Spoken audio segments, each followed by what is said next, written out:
Boa noite a todos. Nós estamos mais uma vez aqui nessa outra live, agora completando a nossa série especial cearense. Eu tenho uma convidada tão especial quanto, é a Daniela Rizzo Klein, a filha do pianista Jacques Klein. E se vocês observaram, se vocês acompanharam desde o início ontem, quando nós estivemos abrindo essa série de lives, nós tivemos três personalidades sendo tratadas. Hoje, agora nós temos a terceira personalidade. Nós tivemos o Alberto Nepomuceno, compositor brasileiro, cearense, e que teve carreira internacional e que retornou para o Brasil, foi diretor do Instituto Nacional de Música, enfim, teve uma grande participação no nacionalismo, no pré-nacionalismo na música, né? Depois nós conversamos com a dona Sônia Muniz, a viúva do maestro Eleazar de Carvalho, e agora nós estamos com a Daniela para falar sobre Jacques Klein. Agora, esse encontro realmente, eu acho que para nós que fazemos parte da família Instituto Beatriz Laura Fiuza, é um encontro muito especial, sabe, Daniela? Porque o seu pai é nosso patrono, né? Eu, em particular, enquanto estudava piano no conservatório ainda, né, alguns anos atrás, sabe, Daniela? Eu me lembro das professoras falando muito de Jacques Klein, o nome dele era muito citado como um pianista de referência, sobretudo para nós estudantes, né? Infelizmente, nós não temos muitas gravações do Jacques, né, como de muitos outros pianistas, mas eu me lembro muito do nome ser citado. E foi uma grande surpresa quando eu me mudei aqui para Fortaleza e comecei tendo contato com a família Fiuza, com o Dr. Lauro e toda a sua família, e saber dessa ligação tão próxima da família, e tive a honra de tocar em um dos pianos, né, do Jacques Klein, de dedilhar um pouquinho nos pianos. Realmente isso para mim é muito especial, porque me remete a um passado enquanto estudante de música. Eu agradeço muito a sua vinda hoje aqui para conversar. Né? Eu agradeço o convite. Né? Estar conosco aqui falando sobre o seu pai, nos trazendo mais informações, trazendo esse contato seu como filha e o que você viu, né? O que você pôde observar durante o período que esteve com ele aqui, né, em plano terrestre. Enfim, né, nós agradecemos muito, mais uma vez, Daniela, e o que você fica contigo agora, né, seria legal se você se apresentasse, eu já falei um pouquinho, mas se você se apresentasse, em que você trabalha, enfim, sua mãe também foi pianista, né, isso conta as biografias, enfim, você fala e daqui a pouquinho a gente começa a perguntar algumas coisas. Tá certo. Então, bom, não segui a música, apesar de ter estudado música desde pequena, né? Estudei sempre, né? Estudei com vários professores que meu pai me colocou desde a minha mais tenra idade, desde novinha. Inclusive, comecei com a dona Glória Maria Fonseca Costa, que era uma grande amiga do papai, era uma excelente professora na época, e todos os alunos que iam para o papai, antes passavam por ela, estudavam com ela, e depois se apresentavam para ele, né? Porque ele, por causa das viagens dele, ele não tinha como ficar dando aula semanalmente. Diretamente, né? Exatamente. Então, história. Meu lado é lado de filha, né? O que eu via, né? Eu acompanhava meu pai muito, porque meus pais se separaram quando eu tinha 4 anos de idade e eu fiquei morando com meu pai aqui. Minha mãe mudou-se para a Itália, casou-se novamente com um grande diretor de ópera italiano e seguiu outra carreira como assistente de ópera, mas ela também era pianista, e ela e meu pai tocaram juntos, né? Por diversas vezes, se apresentaram em concertos juntos e tudo, mas isso tudo começou como? O papai, mas vocês certamente sabem da história, mas vou dar aqui uma resumida. Desde pequeno, a família, né, família cearense, que gostava sempre de música, né? Na realidade, Daniela, desculpa, eu já ouvi alguma parte da história, porque o Dr. Lauro comenta muito, mas seria legal se você falasse com detalhes, né? Essa parte, porque a gente tem alunos, a gente tem outras pessoas contatem, porque existem professores do próprio Instituto que estão aqui assistindo. Eu acho que é legal você falar, sem problema. Pois basicamente a família, assim, o meu bisavô, né, que era daquela região dividida entre Alemanha e França, que era a região da Alsácia-Lorena, veio para o Brasil, para Aracati, né, para uma pequena cidade aí do Ceará, e instalou-se ali, e ali casou-se com uma brasileira. Meu avô era daquela região, meu bisavô chamava-se Jacques Klein, que nem meu pai. Eles se casaram, e daí nasceu meu avô, Alberto Jacques Klein, sempre muito ligado à música. Inclusive quando a família mudou-se do Aracati para Fortaleza, ele, junto com o Nepomuceno, fizeram o conservatório de música em Fortaleza, sempre ligado à música. E o papai, desde pequeno, sempre mostrou, sempre viveu neste mundo da música e sempre mostrou seu interesse e sua facilidade, né? Até tem um episódio engraçado, né, que a família toda conta, e certamente meu primo Laurinho Fiuza sabe dessa história, que quando ele ainda era pequeno, ele tinha muita facilidade, ele aprendia, ele ouvia e já saía tocando, né, desde novo, né? Estudou com vários professores no Ceará e tudo mais, mas teve uma ocasião que a família se reuniu, que por algum motivo, que eu não sei exatamente qual foi esse motivo, mas houve uma reunião familiar, e todo mundo ia, as primas, né, a maioria da família, muitas mulheres na família, né, cada uma tinha aprendido uma peça para se apresentar ali naquele dia para a família e tudo mais. E o papai, por ser o mais jovem, ele que começou, ele ia fazer a primeira apresentação, depois cada uma das outras pessoas iria se apresentar. Uma espécie de sarau, né? Isso, exatamente. Só que o papai apresentou a dele, né, não satisfeito, resolveu tocar todas as outras músicas de todos os outros primos, basicamente das outras primas. O que passou rasteira em todo mundo, né? Danada. Passou a rasteira em todo mundo, né? Acabou com a festa, as primas.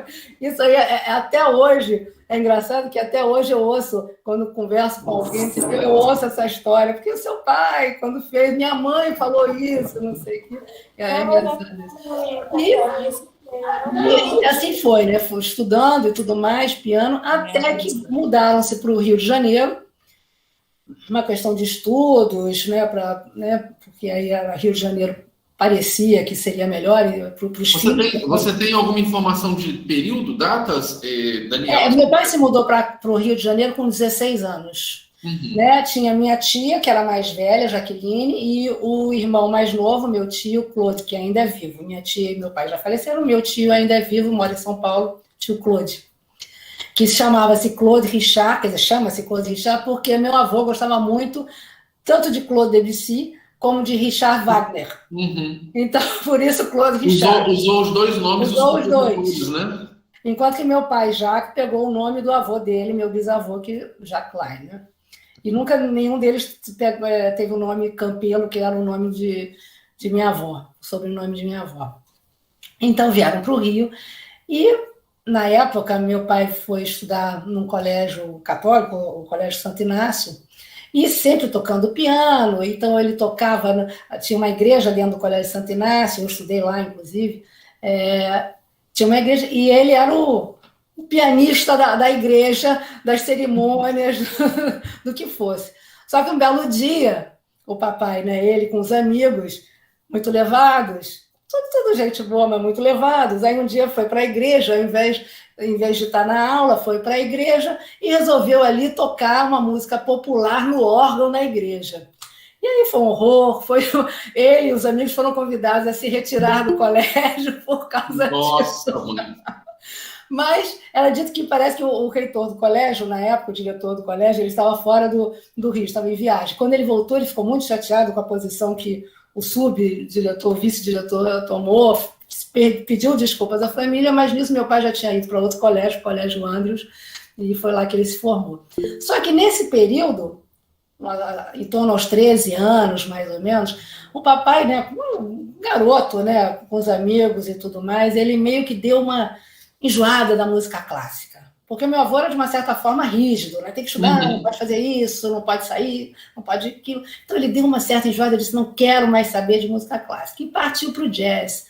para música popular, para o jazz adorava. E na época, na casa do George Gainley, né, da família Gainley aqui, né, tinham aquelas jam sessions na casa do Jorginho Gainley, e assim foi que ele começou a frequentar e não queria mais saber de música clássica. E muitos anos se passaram, né? Sei lá, no mínimo uns 5, 6 anos, sem ir a um concerto, ele que frequentava os concertos e tudo mais, sem querer ir mais a concerto algum, só queria saber das jam sessions, ponto. Até que um belo dia, lá aos 18, 19 anos mais ou menos, ele assistindo a um filme, que eu agora não lembro do nome do filme de jeito nenhum, e, aliás, eu nunca consegui ver esse filme, tocou um concerto de Rachmaninoff, o terceiro concerto de Rachmaninoff. E ele ficou alucinado pelo concerto, né? Ele ficou assim, extasiado, ficava assoviando, segundo ele falava, ele ficava pela casa assoviando o concerto, a melodia principal, não sei o quê. E foi daí que ele resolveu voltar, mas nunca abandonou o jazz, né? Mas resolveu voltar, mas aí voltar com força total mesmo, nos anos seguintes, né? E com a ajuda, na época, que ele era muito amigo do Carlinhos Guelle, irmão do Jorge Guelle, que faleceu muito antes do papai. Ficaram muito amigos, apesar do Carlinhos Guelle ser bem mais velho. Eles ajudaram o papai, na época, a financiar a ida do papai para os Estados Unidos para estudar com William Capel, que era um grande pianista na época. Uhum. Ele não era professor, era um grande pianista. Aí o papai foi para lá, ficou uns 2 meses catando o William Capel para ver se ele dava aula, e ele dizia, não quero, mas deixa pelo menos eu tocar para você ver e tudo mais. Aí ele deixou, quando deixou, ele disse, bom, você vai ser meu aluno. E assim começou. Aí, dizem as más línguas que num determinado dia, o papai foi com o Jorginho Guelle e com vários outros amigos brasileiros, ele foi num lugar que tinha jazz, né, nos Estados Unidos, né? E naquele dia, por acaso, estava ali tocando o Art Tatum. Aí, que era um grande, o papai era super fã, né? O papai adorava, o Art Tatum, Oscar Peterson, tinham vários, né? Que ele amava, e aí ele ficou alucinado. E aí, de repente, nessa mesa que ele estava, o Jorginho Guelle era muito amigo do dono dessa casa noturna, e em segredo, sem falar com o papai nem nada, virou e disse, olha, nós temos aqui um pianista brasileiro. O papai ainda não era profissionalmente um pianista, né? Uhum. Temos aqui um pianista brasileiro que toca, que isso, que aquilo, chama ele e tudo mais. E nisso estava, naquele momento, tocando o Art Tatum, que era assim... O top, né? O top dos tops, né? Colocou ele na fogueira, né?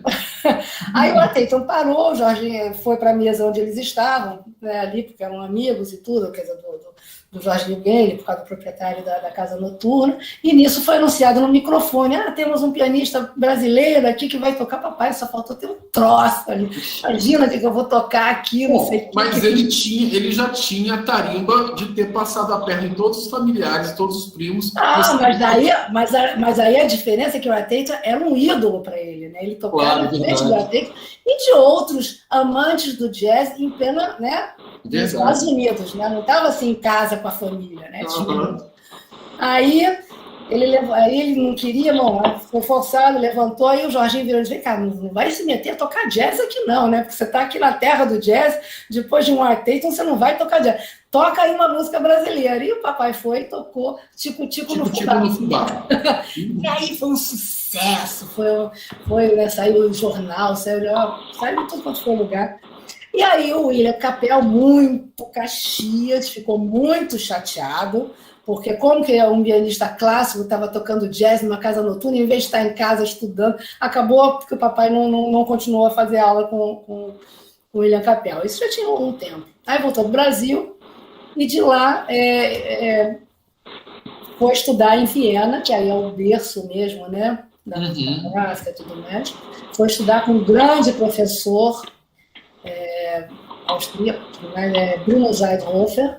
Lá tinham vários outros brasileiros com que ele já conhecia e fez amizade e tudo mais, que também estudavam com esse grande professor, Bruno Seidhofer, e ele começou a se preparar para fazer o concurso de Genebra. Hoje em dia, eu fico vendo assim, concurso de piano não tem a mesma importância que tinha naquela época, né? Está longe de ter a mesma importância, mas o concurso de Genebra era uma coisa assim espetacular. E ele fez esse concurso em 1953, mas desde 1948, ou seja, tinha 5 anos, que ninguém tirava o primeiro lugar. O máximo que se tirava era o segundo lugar. Daniela, me permite só um parênteses, né? Claro. Como a gente tem alunos aqui, então deixa eu explicar um pouco como que funciona essa questão dos concursos. São competições, literalmente competições. Isso existe já há muitos anos, não é uma coisa nova. E, normalmente, as pessoas que têm pretensões de carreiras artísticas, o concurso é uma grande vitrine para esses estudantes ou pretensos a profissionais de palco, né, de performance. Então, vencer concursos, sobretudo esses concursos mais importantes, né, como a Daniela está falando, de Genebra, enfim, é como se você abrisse as portas dos palcos do mundo inteiro para você realizar concertos e iniciar seu debut, né, sua estreia internacional. Então, é disso que ela está falando, porque nesse concurso já tinham 5 anos, como ela acabou de falar, que não se premiava, não se dava o primeiro lugar, né? Não aparecia um pianista à altura de receber um primeiro prêmio, apareciam pianistas que recebiam de segundo prêmio em diante, segundo, terceiro, mas de primeiro prêmio não apareciam. Então, é isso que a gente está falando. Obrigado, Daniela, pode continuar. Então, realmente, quando ele ganhou, as portas se abriram, né? Uhum. Começaram a chover convites, e o engraçado dessa história toda é que ele ficou muito tempo preparando um repertório para este concurso. Quando começaram a chamá-lo para outras apresentações, para outros concursos... Ele só tinha esse repertório. Ele não tinha repertório, ele tinha que aprender do zero vários outros repertórios. Um comentário muito importante seu sobre a questão do Jacques Klein, né? Porque, às vezes, as pessoas entendem que o músico, sobretudo o músico de palco, é um músico que chega e toca. Não é assim. A coisa não acontece dessa forma. Existe uma preparação de alta performance, como o Kleber acabou de colocar, né? É de alta performance, é comparado aos atletas de alta performance também, né? Então, o repertório são repertórios de alta técnica, virtuosística, em que as pessoas precisam se preparar durante muito tempo. E muitas vezes a gente encara, ou os alunos muitas vezes encaram, o estudo da música como um estudo que você toca uma música e você enjoa dela, você já está passando para outra, e você passa para outra e você vai... E, na realidade, muitas vezes não se aprofunda em uma determinada obra, um determinado repertório, né? Então, essa visão é muito importante. Ou seja, o Jacques precisou se dedicar durante muitos anos ao mesmo repertório, um mesmo bloco de músicas para ir ao concurso, né? E ter uma boa performance, uma vez que existia uma responsabilidade muito grande nesse tipo de exposição artística, né? Exato, exatamente. E aí foi danado, né? Teve que estudar muito para poder cumprir com todos os compromissos que ele foi assumindo. Literalmente aprender do zero, né? Aprender do zero. Mas realmente existia uma facilidade, existia. E assim foi. Voltou para o Brasil. Nisso, meu avô materno, que adorava música, né? Ele era um italiano, era um comendador italiano, que tinha 2 filhas, minha mãe e minha tia. Ele era encantado por música, era uma pessoa assim, que vivia muito no meio musical, apesar de não ter nada a ver com música. Já fazia minha mãe estudar, porque minha mãe gostava muito, então estudava desde nova. Minha mãe também teve uma carreira importante. Só para citar um exemplo, por exemplo, ela inaugurou o Teatro do Vaticano. Ela inaugurou o Teatro do Vaticano tocando com Maria Callas. Ela tinha 13 anos de idade nessa época. Ela não tocou junto, ela tocou no mesmo concerto. No mesmo evento, né? No mesmo evento, no mesmo concerto.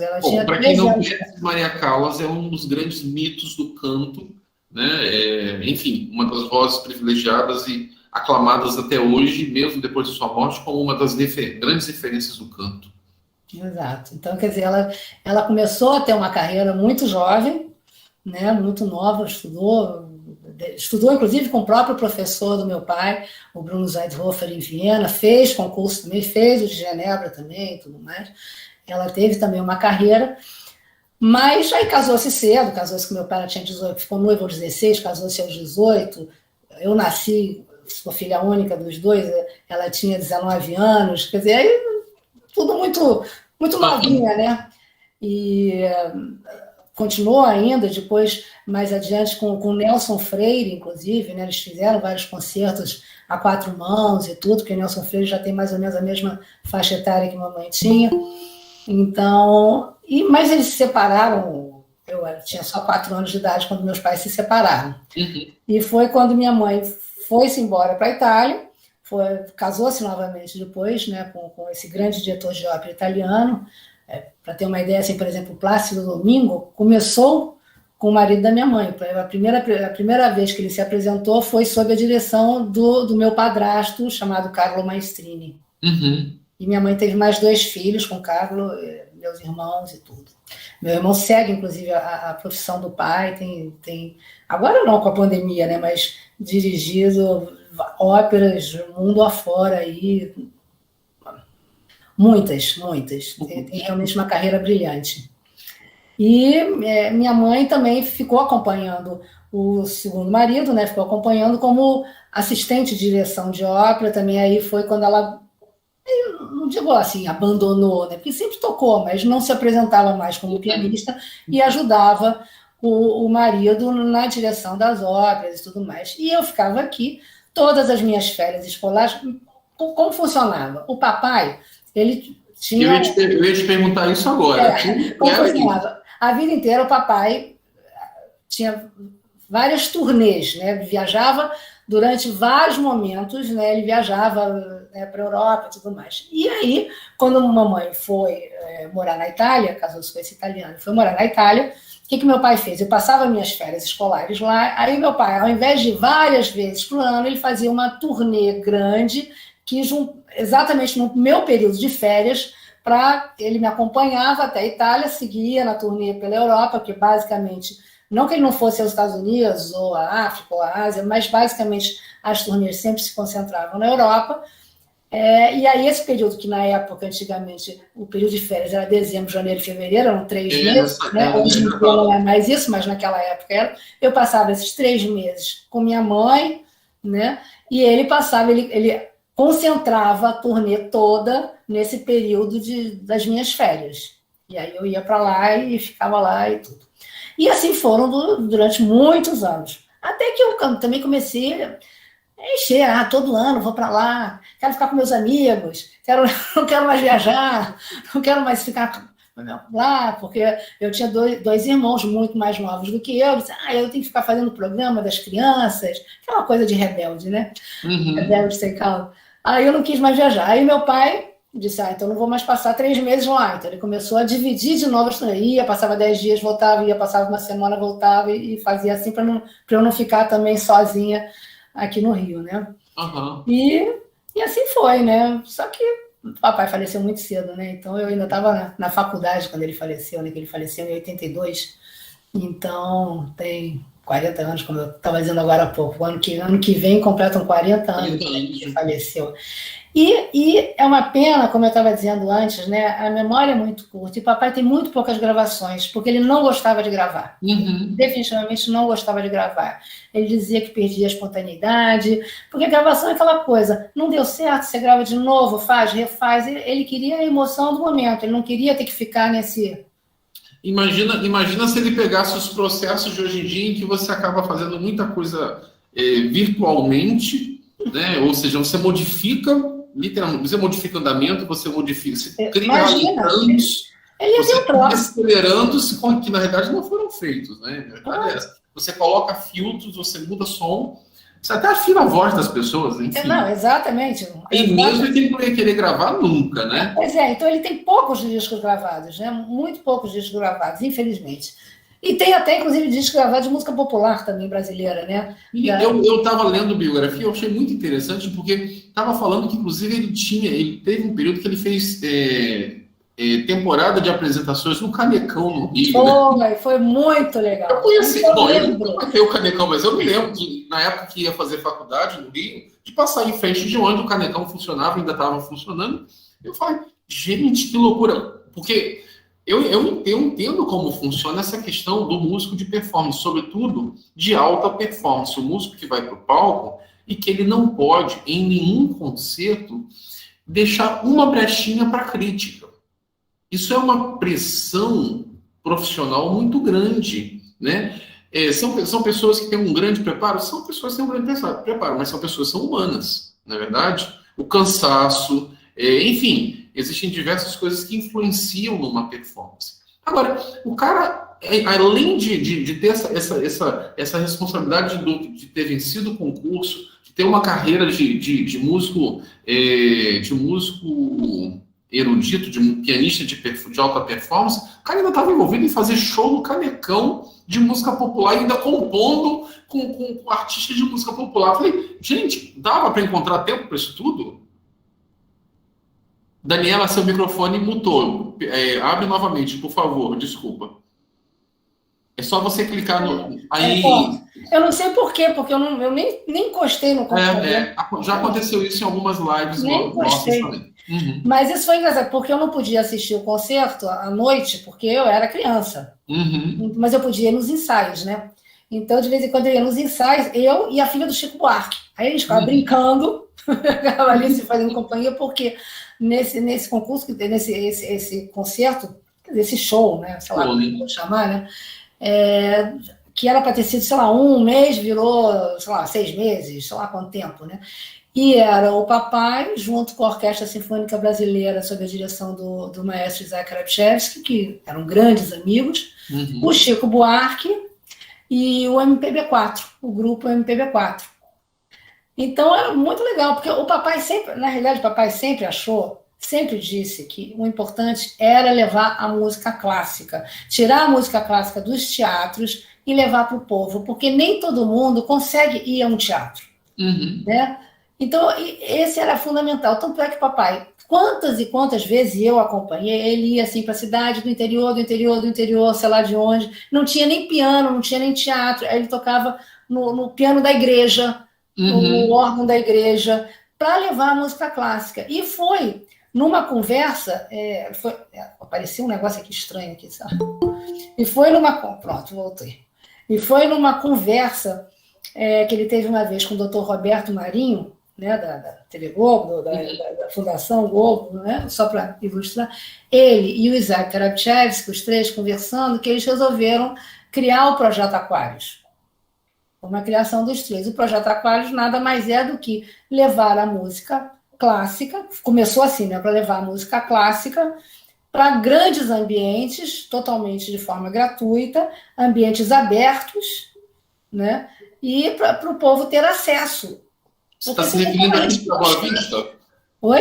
Você está se referindo às realizações da Quinta da Boa Vista? Também, Quinta da Boa Vista, Praia do Flamengo, ali no Parque do Flamengo, e por aí afora. Começou na Quinta da Boa Vista, em vários aconteceram. Depois o projeto ampliou-se e não ficou só restrito à Orquestra Sinfônica ao papai, mas trouxeram pessoas de fora, né? A Fundação trouxe, a Fundação Roberto Marinho, tudo mais. Então foi uma coisa...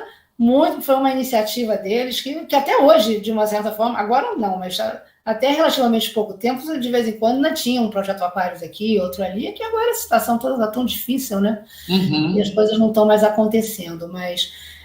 E isso era fundamental. Eu lembro, inclusive, não sei se vocês sabem o André Rieu, se você quiser falar um pouco quem é o André Rieu, que ele é músico, ele é violinista, ele tem uma orquestra que também traz a música popular, ele faz esses concertos, esses shows para milhares de pessoas nesses ambientes imensos, e o papai era muito amigo do pai do André Rieu, né? E aí o pai do André Rieu virou um dia e mandou o André lá para casa.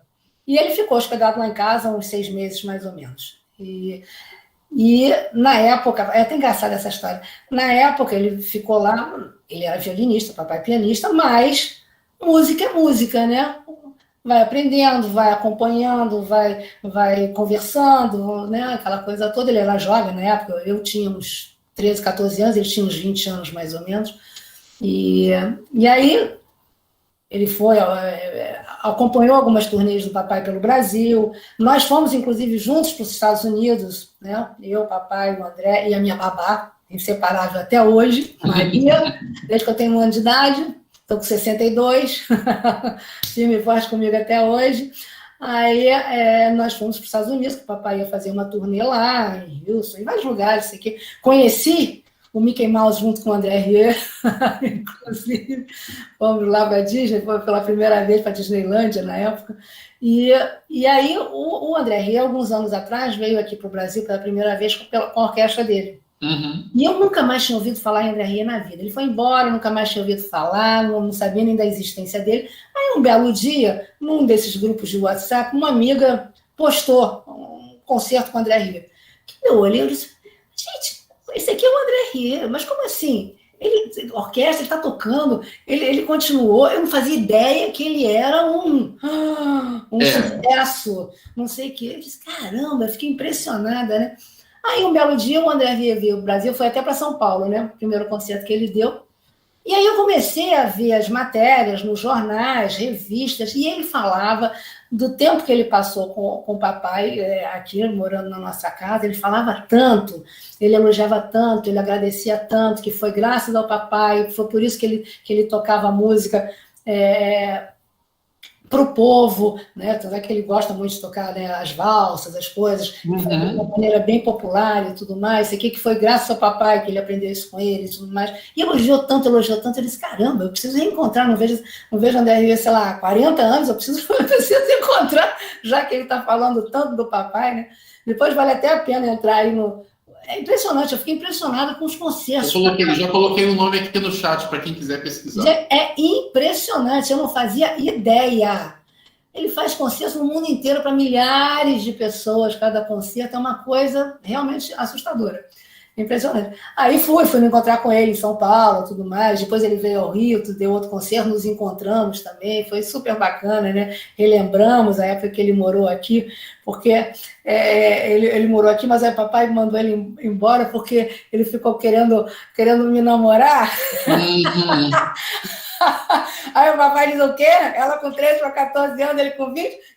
despachou, nem pensar, né? Volta para... Tá vendo? Eu podia estar morando na Holanda, morando em Maastricht, que é a cidade dele, que ele mora lá no Castelo. No Castelo, né? Estou aqui no Rio de Janeiro. Não fui do Castelo. Estou aqui no Rio de Janeiro, tá vendo? Isso foi graças a Maria, minha babá, que ficou preocupada e deu com a língua nos dentes. Foi lá e contou tudo, né? Daniela, estragou a minha vida de morar no Castelo. Como que era a realidade do Jacques dentro de casa? Com toda essa questão profissional, né? Concertos, turnês, shows. Como que você via o seu pai enquanto profissional, da dedicação dele do estudo? Como que ele dividia esse tempo? Como que era essa particularidade dele? Em primeiro lugar, o papai era extremamente carinhoso comigo, né? Porque eu era filha única, né? Então, eu era... Desde ele ter mandado o André embora, né? Ele era aquele paizão protetor, exagerado, né? Aquela coisa sufocante naquela época, eu adolescente, imagina. Mas ele tinha, né? Ele era uma pessoa, assim, muito... regrada, estudiosa, né? Ele estudava mesmo, né? Não é que ele fosse ali, vou aqui agora e tocava. Não, ele não tocava, ele estudava em casa, né? E fazia aquelas escalas todas, repetidas vezes. Não ficava assim, só aqui sentada, não era relembrar, não. Era estudar como se estivesse aprendendo do zero aquilo ali todo santo dia. Normalmente, né? Normalmente ele fazia isso. Normalmente, neste piano que hoje em dia está na casa... do meu primo Laurinho. Era neste piano. Opa! Era neste piano. Obrigado pela honra, doutor Lauro. Era neste piano. E era muito estudioso. Agora, era uma pessoa assim... Ele era uma pessoa muito querida, uma pessoa muito sociável, tinha muitos amigos, conhecia gente no mundo inteiro, tocou de tudo quanto foi lugar do mundo, com as grandes orquestras, com os grandes maestros, né? Seja em Berlim, seja em Viena, seja em Londres, ganhou muitos prêmios, ganhou muitas medalhas, condecorações e tudo mais, porque realmente ele foi um expoente na época dele, né? foi um expoente. Não é porque é meu pai, não, mas é uma realidade. Né? Foi um expoente. Então, mas tinha o dia do concerto, ele ficava nervoso, ficava estressado, parecia que estava estreando ali, né? Que era a primeira vez, mas era como funcionava, né? Era aquela coisa séria, né? Que ele ia para ali, nervoso, né? Aí depois ficava tudo bem, ficava tudo certo. E nem por isso nos encontros, nos momentos de relaxamento, não ia para casa dos amigos e continuava rolando as jam sessions aí, né? Aí era a hora da diversão, né? Não, a diversão também era, a música clássica também era um prazer e uma diversão para ele, sem dúvida alguma. Mas ele adorava a música popular, adorava jazz, então sempre tinha encontros de jazz na casa de um compadre dele, que era o Sérgio Mengue de Freitas, que adorava, era apoiador e tudo mais, e sempre se encontrava, e lá iam todos os músicos possíveis e imagináveis se encontrarem para essas jam sessions. E música popular, como eu disse, popular brasileira, que ele compôs, inclusive, tem um disco, inclusive, com composições com vários compositores brasileiros, inclusive o Dorival Caymmi. Oi? Eu li sobre isso também, verdade. Pois tem música composta aí com Dorival Caymmi, com vários outros, mas eu estou falando Dorival Caymmi porque é um nome mais conhecido e tudo mais, né? Eu tinha essa ideia do músico de performance, sabe? Do músico. Eu não havia visto ainda ou atentado para esse fato dessa dualidade, né? Entre desse namoro com a música popular e com a música erudita, a música de concerto, simultaneamente. Né? Isso para mim foi uma grande surpresa. Como eu falei anteriormente, cara, eu ficava assim, primeiro pensamento. Arrumava tempo que horas para ficar fazendo isso tudo, sinceramente, porque dá trabalho você ser músico de palco, você ser músico de concerto, dá um trabalho tremendo. Como você falou, é um estudo diário, como se estivesse começando do zero sempre, porque você tem que aperfeiçoar movimentos, você tem que ganhar camadas de qualidade naquilo que você já faz muitas vezes há muitos anos, e aí quando você acha que você já aprendeu, que já é o suficiente, você ainda tem, sabe, novas coisas a destinar, não é verdade? Com certeza. Eu fico realmente impressionado com essa coisa toda do canecão, essa coisa toda do jazz, essa coisa toda de ter largado a música, o estudo erudito do piano para trabalhar para estudar o jazz, depois retornar, enfim. Eu fiquei muito impressionado com a questão da biografia do Jacques Klein, a hora que eu parei para ler um pouco mais com atenção para a gente conversar aqui hoje sobre ele. Como eu falei, eu tinha essa ideia da época que eu era estudante de piano, né? Jacques Klein, Arnaldo Estrela, Miguel Proença, eram nomes que eram falados constantemente, né? Dentro do conservatório, para todos nós que éramos alunos enfim, isso era falado. Então, quando eu cheguei aqui, até fez um comentário, até do IBNF. Nossa, estou me lembrando agora da época que eu estudava piano e que, né, o Jacques era citado nas aulas de conservatório, nas provas, enfim, ele era citado, né? Só ler aqui o que o Kleber colocou. Pera um pouquinho. Acho que a música popular foi um complemento na sua carreira. Na realidade, Paulo, é completo, né? Que a gente, às vezes, fica dividindo as coisas, fazendo compartimentos, né, das coisas, mas você ser capaz de manipular as áreas da música, as manifestações, isso é um privilégio. Eu, particularmente, não transito tão bem assim na música popular, e isso é meio que sabe, uma coisa que me deixa um pouco chateado. Se eu tivesse sido mais esperto, eu teria me dedicado um pouco mais nessa fase de estudante. Eu acho que agora, quem sabe, né? Mas seria me dedicado um pouco mais para entender de jazz, entender de música popular, até porque eu escrevo arranjos, estou sempre escrevendo coisas de orquestra, enfim, você precisa transitar nessas linguagens todas, né? Então, realmente, eu fiquei impressionado, sabe, Daniela? Como eu disse, é uma pena que realmente a memória do povo é tão pequeno, ele faleceu há tantos anos, tem tão poucas gravações, que se você fala hoje em dia para as pessoas mais jovens assim, mesmo pessoas ligadas à música, não digo só música clássica, as pessoas não sabem quem é, não fazem ideia de quem não são somente inclusive, uma coisa que me surpreendeu muito, isso já tem muitos anos, mas Quer dizer, meu pai já tinha morrido, mas não há 40 anos, na época, sei lá, 20. E aí, o Laurinho, o Lauro, meu primo, quis dar de brinde de final de ano para a empresa um disco, né? Naquela época, acho que era disco, ainda não era CD, não sei. Do papai de uma orquestra. Eu entrei em contato com a gravadora, que era a gravadora que tinha lançado o papai, quer dizer, não era mais, era uma outra gravadora, mas que foi sendo comprada até chegar na Polygram, né? Fica aparecendo um negócio aqui esquisito, sabe?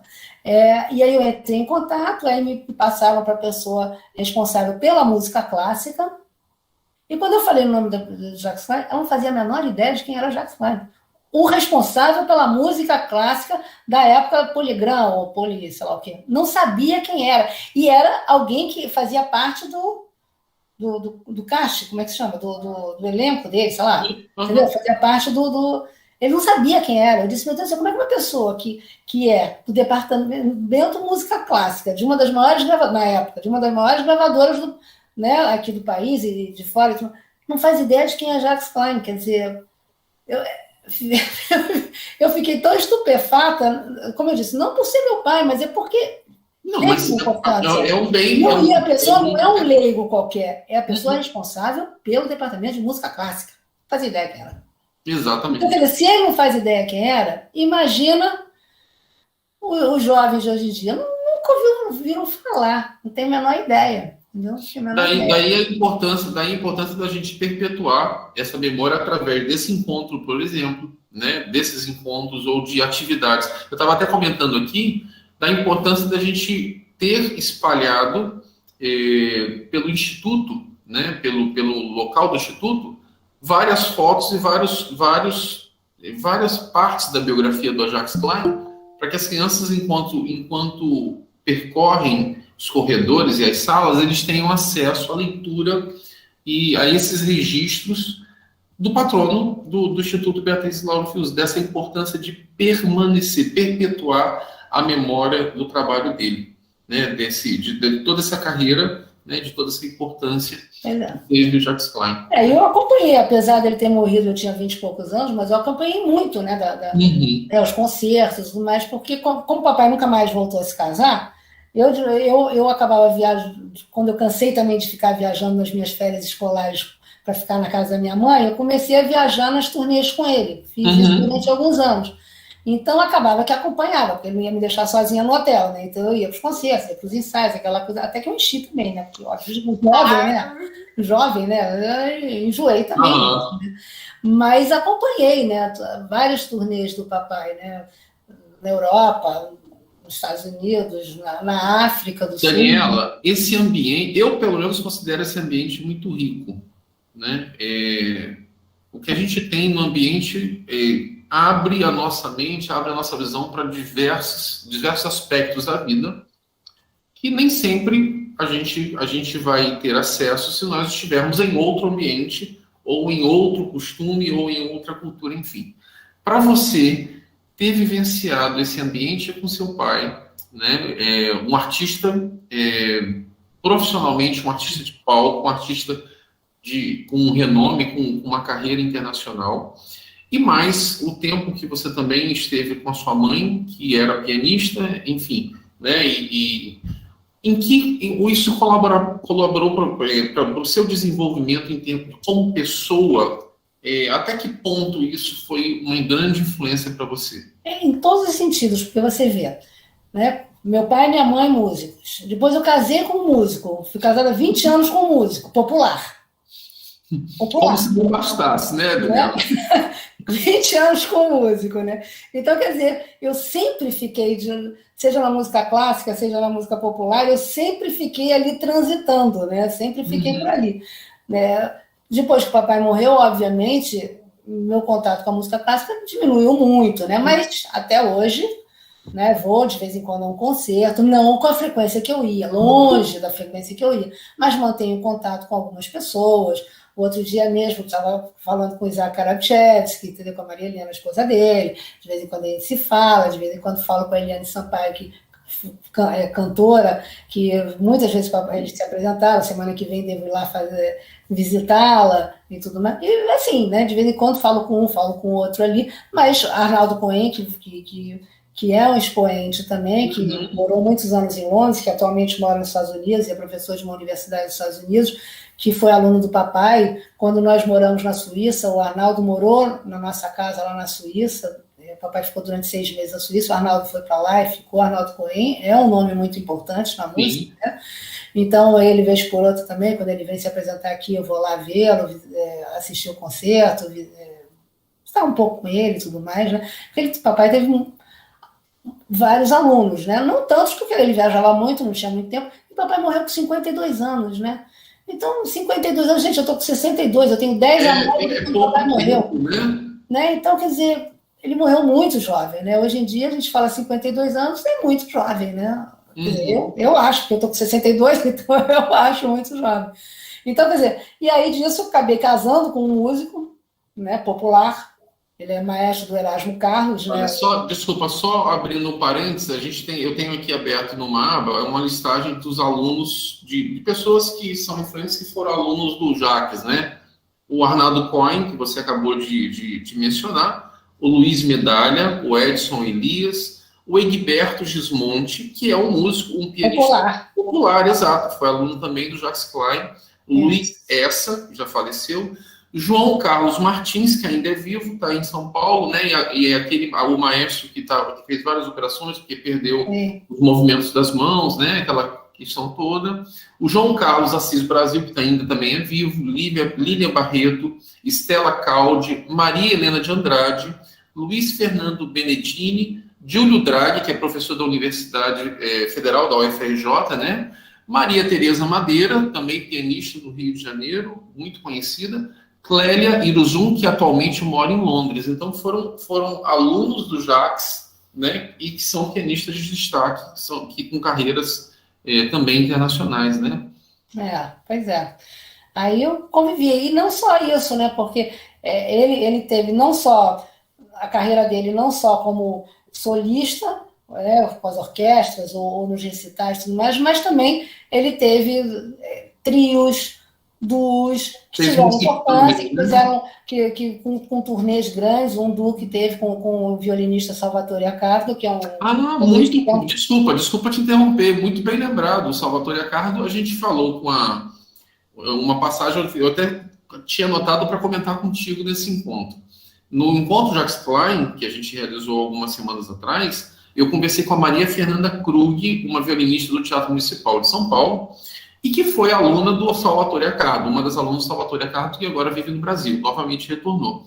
E quando eu comentei com ela que o programa se chamava Jacques Klein, e que a orquestra se chamava Jacques Klein, enfim, toda essa ligação que a gente tinha, ela falou, olha, muito curioso, porque eu estudei com o Salvatore Accardo, e quando eu cheguei na classe dele para fazer as aulas, a primeira coisa que ele comentou, quando ele descobriu que eu era brasileira, é que ele tinha um carinho muito grande por um pianista que tinha feito concerto com ele várias vezes, que eles faziam um duo, que era o Jacques Klein.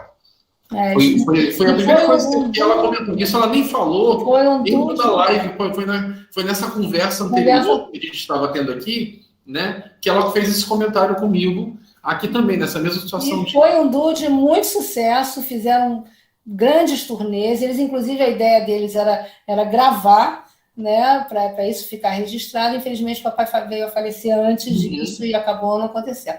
E teve também um trio que ele com o Cid Almeida, violinista de Pernambuco, e o Peter Dausberg. O Peter, o esposo da Miriam Dausberg. Da Miriam Dausberg. Porque a Miriam, na realidade, a Miriam foi minha professora de piano também. Você conhece a Miriam também? Claro. E todo o seu rigor? E todo o seu rigor? Muito, mas você não faz ideia de como eu conheço.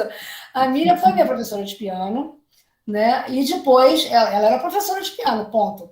Aí, um belo dia, o papai, quando o papai foi 2 vezes diretor da Sala Cecília Meirelles, aqui no Rio, uma sala de concertos, além de ter sido diretor da Orquestra Sinfônica Brasileira, ele foi diretor em 2 ocasiões da Sala Cecília Meirelles. E ele convidou a Miriam Dausberg, que hoje em dia Agora quem toca mais a empresa é mais o filho, mas ela também, mas o filho, né? O Stefan Dalsberg, que a Delarte, que é uma empresa extremamente importante, que traz artistas do mundo inteiro e leva lá para fora também artistas e tudo mais. E aí ela começou a carreira dela sem ser professora, porque ela já era professora, quando o papai a convidou para ser assistente dele na Sala Cília Meirelles. Então, ela começou nessa parte administrativa com o papai como assistente dele, né, como assistente dele, né? E assim foi daí que depois ela é uma força. Ela é respeitadíssima aí no Rio, né? Sim, com certeza. A Delarte é uma empresa muito respeitada. Sim, ela começou exatamente com o papai também, né? Quem trouxe, se não me engano, quem trouxe o Pavarotti a primeira vez no Brasil foi a Delarte. Provavelmente, a Delarte trouxe todo mundo. Teve também o episódio da Montserrat Caballé também, enfim. Sim. A Delarte e a Delarte também faz com música popular, né? Porque ela levou um espetáculo de samba e tudo mais para fazer um turnê pela Europa, né? Com dançarinos e cantores de samba, mas a Delarte realmente é muito bacana. Quantidade de espetáculos que ela já nos trouxe é impressionante. Inclusive, o último concerto do papai foi organizado também, quer dizer, não foi organizado por Adelaide. O último concerto do papai, já bem doente, foi no Teatro Municipal, o papai tocou com a Orquestra de Câmara de Moscou. Tocando o concerto em Ré maior de Haydn. Isso eu já não lembro. Sim, eu já pesquisou. A gente tem um aluno preparando esse mesmo concerto aqui. Opa, que bacana. No Instituto, exato, e os planos é que a gente apresente no ano que vem, pelos 10 anos, né, do Instituto Beatriz Lauro Fius, a gente tem um plano de realizar 10 concertos comemorativos, e como o Jacques Klein é pianista, a gente tem um programa de piano aqui, o Sandro está se preparando para fazer essa apresentação com a Orquestra Jacques Klein em 2022, né? O processo está se viciando, ele tem que fazer várias coisas ainda, enfim. Mas existe esse planejamento já acontecendo e a gente deve tocar lá em Aracati. Olha, que sensacional! Estou dando spoiler de 2022, né? Que legal! Eu estive em Aracati uma única vez com o papai, né? Eu nem lembro de Aracati, né? Nem lembro, né? Fomos ali. Mas eu estou comentando isso, desculpa, porque também pesquisando para conversar com você e a gente direcionar essa conversa, quando caiu essa informação, eu falei, gente, nem eu tinha pensado nessa ideia, porque o Haydn é um concerto famoso para todos os alunos de piano, enfim, né? Para a gente iniciar esse processo de tocar com orquestra. Então, e aí caiu como luva. Olha só que incrível. O Haydn, o concerto em Ré maior, o Sandro, aluno do Instituto, o Instituto homenageia o Jacques Klein, 10 anos do Instituto Aracati. Opa, fechou. Nossa, que máximo. Fechou. Encaixou tudo. Muito bacana, muito bacana. Pois é, aí tocou, e a Miriam conseguiu fazer, gravou, e aí fez um disco dessa última apresentação do papai, que, gente, o disco saiu assim em uma semana, 10 dias, foi uma coisa assim, só a Miriam Dalsberg para fazer esses negócios. Exatamente. E aí fez um dos poucos discos que o papai tem, foi ela quem produziu, né? Quem produziu. Furacão Miriam Dalsberg. Furacão Miriam Dalsberg. Estou esperando a pandemia passar para eu visitá-la, que ela passou por uma cirurgia. Ela teve um problema de saúde, verdade. Ela teve problema de saúde, mas eu falo sempre com o Claudinho, filho dela, para saber notícias e tudo mais. Cláudio é professor da Unirio, né, da universidade. O quê? O Cláudio é professor da Unirio, na universidade. Na verdade, eu conheço o Cláudio desde pequeno. Eu lembro que a Miriam levou a mim, ao Cláudio e ao Stefan para assistir 2001, Odisseia no Espaço. Imagina há quantos zilhões de anos a gente, criança, sair de lá sem entender absolutamente nada do filme. Aquilo ali, 2001. Não era assim que chamava? 2001? Aí eu disse, meu Deus do céu, nenhum dos três entendeu nada do filme, né? Três crianças, ela que levou a gente para o cinema. Aquelas coisas engraçadas. Daniela, a gente está chegando ao final, né? Na verdade, a gente já completou o tempo. Nossa conversa passou muito rápido, foi muito legal. Eu particularmente, adorei conversar sobre o Jacques contigo. Espero que todas as pessoas que estão aqui tenham aproveitado tanto quanto eu aproveitei, né? Alguém quer perguntar alguma coisa? Alguém quer fazer algum comentário? Como a gente já está com o tempo bem extrapolado, basta levantar a mãozinha. A Bia está aí. A Bia que coisa boa. Oi, Dani, vocês. Ana Beatriz, não estou competindo com as suas lives de História da Arte, por favor. Dani, imagina. Dani, desculpa eu só entrar agora, eu e a Bia, a gente estava lá na minha live de História da Arte, e aí, assim que terminou, eu corri para cá. Imagina, a Bia estava me assessorando, me ajudando, porque sozinha eu não dou conta, não, porque entrou muita gente, hoje tinham 78 pessoas. Opa! Pois é, eu fico muito feliz da receptividade e foi muito legal. Aí eu queria ter estado aqui antes, mas eu tinha esse compromisso já há muito tempo. Mas eu estou achando muito bom te ver, estou muito feliz. Eu tenho saudade de vocês aí, nossa, saudade. Assim que eu puder viajar, eu vou para o Rio de Janeiro te ver. Eu acho ótimo, mas para ver. O convite para você voltar à terrinha, minha filha, é eterno, viu? E a sua caminha está aqui lhe esperando, o seu quartinho está aqui lhe esperando. Opa, qualquer hora dessa, deixa essa coisa acalmar um pouco, essa loucura que a gente está vivendo, e vamos combinar, com certeza. Saudade mesmo de estar com vocês aí, tão bom. As vezes que eu fui foi tão gostoso, né? De encontrar a família, estar aí, nossa, bom demais. Eu queria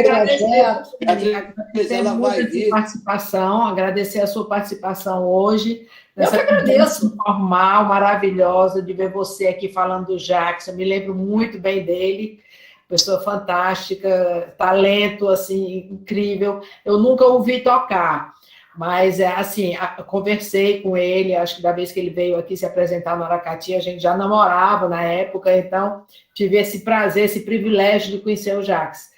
E agradecer a sua presença aqui, dando sempre uma força, com a sua simpatia, com o seu conhecimento de música, tudo muito legal. Não, eu que agradeço, e adorei saber as novidades também, né? O Paulinho já passou aqui as novidades, nossa, quanta coisa bacana acontecendo, poxa, Bia danada Beatriz, também. Ela vai já para a pedra fundamental da nova sede. Sim, quero conhecer, claro. Nossa, vou adorar. Coisa boa. Mas... Então, Daniela, bom, alguém tem alguma pergunta? Bia, você tem alguma pergunta? Não, né? Era só para... Já conversamos tanto, né, Bia? Pois em vários momentos.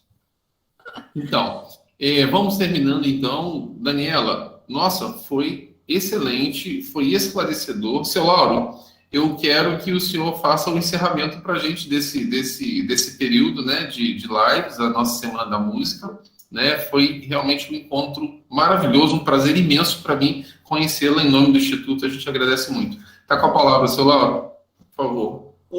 Dani, eu te agradeço bastante por essa aula maravilhosa sobre a vida do Jacques que nos deu. Foi muito, como o Luiz fala, foi muito enriquecedora e esclarecedora. Isso mostra às crianças que para a gente ser muito bom em qualquer coisa, tem que ter persistência, dedicação, trabalho duro, que nada vem do céu de graça, né? E isso é o objetivo do Instituto, é transformar vidas, é formar pessoas para ser músicos, se for possível, mas principalmente serem cidadãos corretos, decentes, com vontade de desenvolver naquilo que ele tem aptidão. Te agradeço muito ter participado. Muitos fatos que eu não conhecia, que você falou do Jacques, outros eu já conhecia, como André Rieu, como tocar jazz no Harlem, lá com Art Tatum, mas é sempre muito bom rever essas passagens da vida dele. Tá? Eu que agradeço mais. Nós estamos abertos aqui e na pedra fundamental você vai vir para jogar a pazinha de areia em cima. Tá? Vou adorar. Eu agradeço imensamente o convite. Nossa, muito bom poder... É porque acaba que a gente nunca fala sobre o papai, né? Eu não tenho muito com quem ficar falando nem nada, né? Então, o tempo vai passando, os anos vão passando, como eu disse, quase 40 anos, né? Foi muito bom poder relembrar essas passagens, conversar a respeito, saber das novidades aí de vocês. Poxa, adorei tudo que vocês me contaram. Muito bom, agradeço a vocês imensamente pelo convite, foi muito bom estar aqui com vocês. Espero ter contribuído aí um pouco aí com as histórias. Nossa, não contribuiu um pouco, não, contribuiu bastante, Daniela. E certamente a gente vai ter outros encontros e a gente pensa em fazer coisas mais específicas, enfim, a gente vai conversando, isso é o início, né, de um processo todo para a gente manter viva a memória e o trabalho do Jacques Klein, sobretudo dentro do próprio Instituto, tá? Em nome do Instituto. Obrigado, Silvauro, obrigado. Esses 2 dias. Um beijo. E eu agradeço muito a presença de todos. Obrigado, Cristiane, por toda a tradução nesses encontros, tá? Obrigado, alunos, por estarem aqui conosco, professores, a mesma coisa, tá? Amanhã a gente está encerrando a nossa Semana da Música e vamos adiante. Muito obrigado a todos. Um grande abraço. Obrigada, Jane. Um beijo a todos. Muito obrigada. Um beijo grande. A todos. Saudades Obrigado, aí dessa terra Daniela. Um maravilhosa. prazer conhecê-la. O prazer foi meu.